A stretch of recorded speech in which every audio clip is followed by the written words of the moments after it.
God is a God of new beginnings. So, take a deep breath. Let go of yesterday, because it's gone. Embrace today, for this day is God's gift to you. Lift up your heart to Him, and together you and I are going to discover how to find God everywhere and how to begin again with Him. The opening lines of the Bible: in the beginning, God created the heavens and the earth. My friend Ron says that phrase is his favorite phrase in all of the English language, because it suggests to us that there is a God who is a good God of new possibilities and clean slates and fresh starts. And that's what we're going to learn together. All that He created is good. That little phrase, in the beginning God created the heavens and the earth. Heavens and the earth, technically it's called a merism. That's when you take two different words and join them together to express a totality. Like, I've been working day and night. That's all the time. Or I will be with you through thick and thin. That's through every circumstance. And the beginning of the Bible says God created the heaven and the earth. That was their way of saying the entire ordered existence of humankind. Everything that is, that makes life possible, that was made by God. And that's good news, because unlike other creation stories in the ancient world, we'll learn some about that. There were lots of them. They had some things in common with Israel's story, but Israel critiqued them quite vehemently. And one of those critiques was, in Israel, everything is created only by one God, and that God is all-powerful, and all of His creation as He initially made it is good. And there is nothing that exists that did not come from Him. Old story of three umpires. And one of them says, I call them the way I see them. And the second one says, I call them the way they are. And the third one says, they ain't nothing till I call them. And that's what the writer of Genesis is saying. There ain't nothing till this God calls it into being. And He is so deeply engaged, delighted by, in love with His creation, that He never stops. So a second way of understanding creation is sometimes called continuous creation. The teaching in the Bible is not that in the beginning God created and then left it all and said good luck. That's a form of thought that was called deism. Like a referee would throw up a basketball at the beginning of the game and then just let the game go on. Oh, no, no, no, no. God has never stopped creating. Every moment that ticks off on the clock, every leaf on these gorgeous trees that I'm seeing, every bird that I hear singing and warbling right now, there's turkeys in the background every once in a while. The leaves on those, every one of them exists because God says, come into being, come into being, come into being. That great line from Chesterton. The reason there's so many daisies is not automatic necessity. God never got tired of making them. God says every day to the sun, do it again. And the sun does it again. Every day to the moon, do it again. And so because God is in a process of continuing creation, then you and I can live in His continuing presence. This moment is another moment from God. This breath is another breath from God. But it's not done there.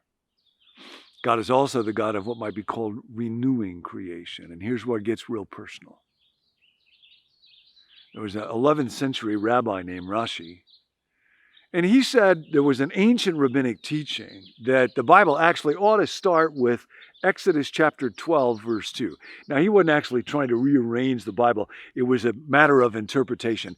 Exodus 12 is where the Passover is going on, and Israel has been living in subjection to Pharaoh, despair, slavery, and God is going to deliver them. God is doing these amazing things. And what he says, it's the first command that's given to the people of Israel. That's why Rashi said it ought to be the beginning of the Bible. But the command was, this month is to be for you the beginning of all months, the beginning of the year. And there's that word again, beginning. And it's because what God is doing now is beginning a new people for Himself. He is beginning Israel. And the rabbis wanted the people to know, it does no good to affirm that God began something new way back there if you do not experience God's renewal creating in your own life. This is the beginning of your life with God. God gave a new beginning to Adam and Eve when they messed up.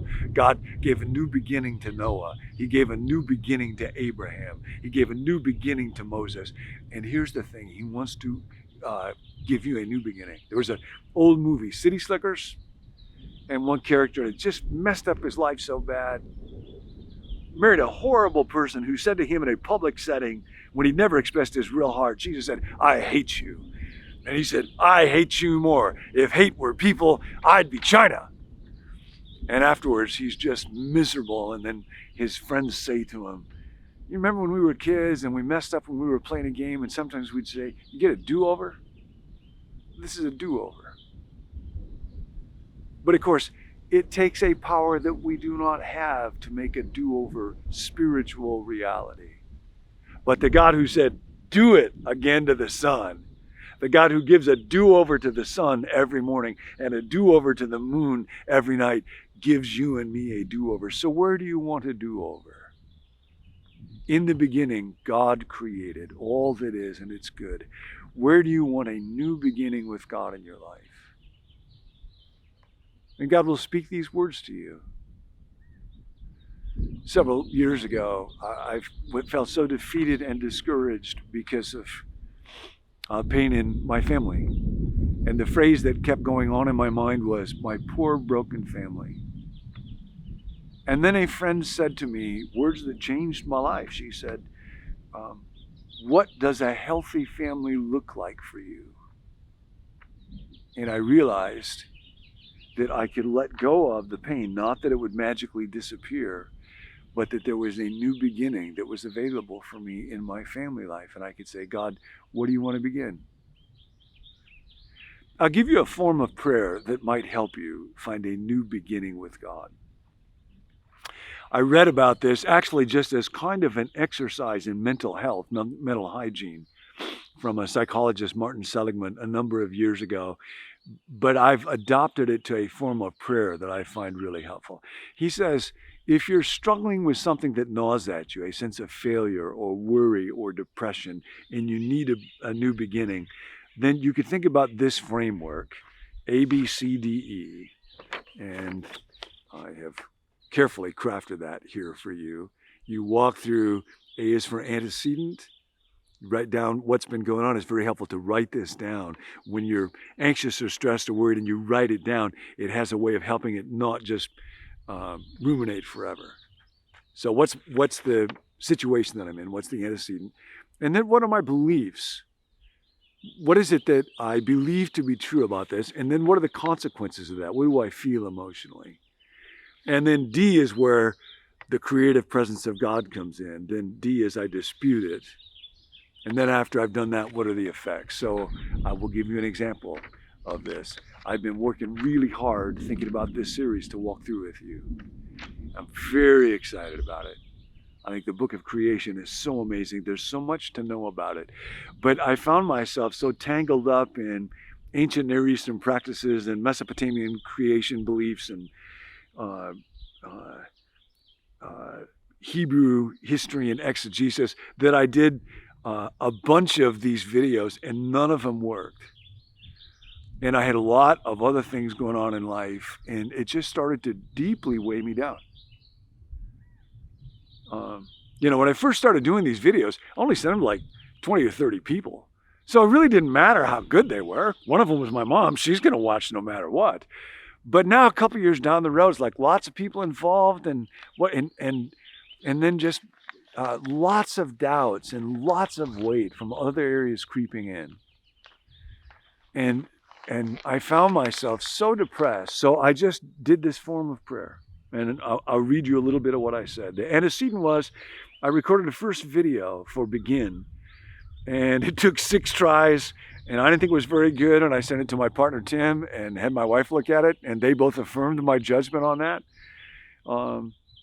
So that was the antecedent. But then it's the beliefs that are so powerful.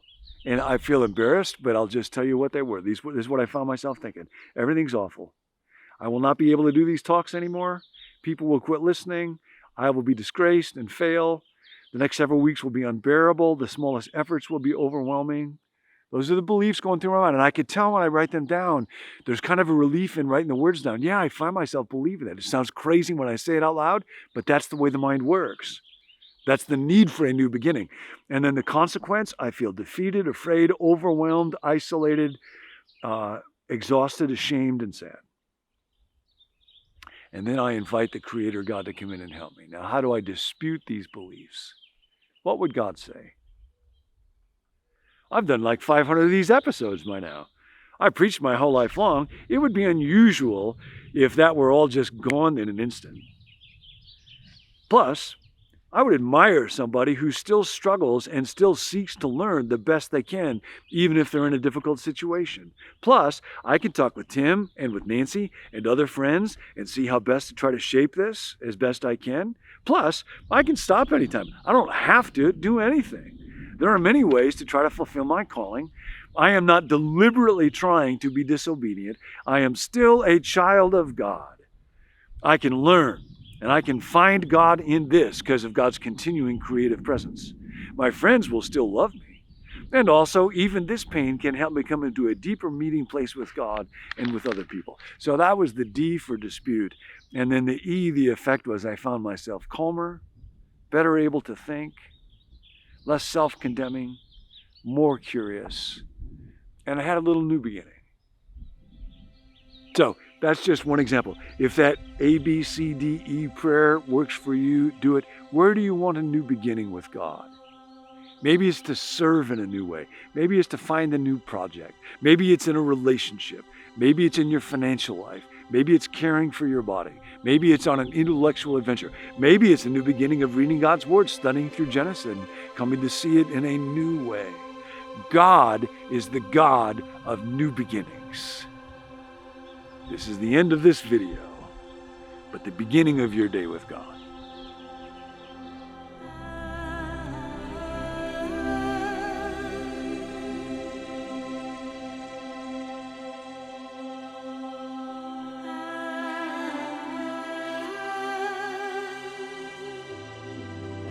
Thanks for joining us. My name is Tim. I'm a part of the team here at Become New. If you'd like to receive the emails that go along with each video, you can let us know at becomenew.com/subscribe. Or if you'd like to receive a text alert whenever we release a new video, you can text the word BECOME to the number 855-888-0444. If you have a prayer request, please let us know. You can text that request to that same number, 855-888-0444. There's a group of us who meet every day to pray over those requests. So we look forward to hearing from you. Thanks for joining us. We'll see you next time.